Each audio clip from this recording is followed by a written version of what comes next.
रूपक भाई फोटो उठाओ ए पछपट को पड़े आस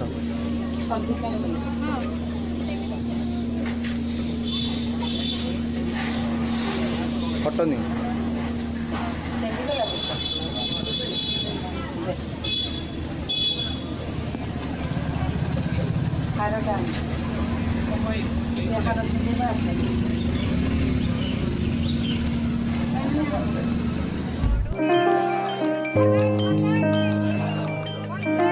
गतकाली बालेश्वर जिलार निडेई ब्लॉक अधीनस्थ बराहपुर ठारे थिबा मेडिकल सामने पालित हो जाइछि शहीद दिवस।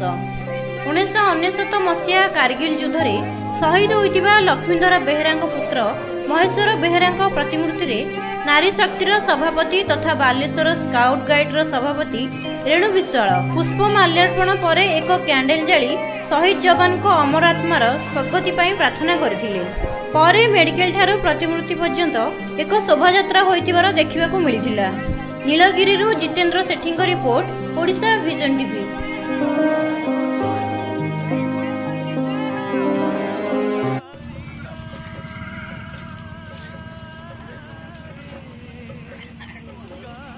भारत माता की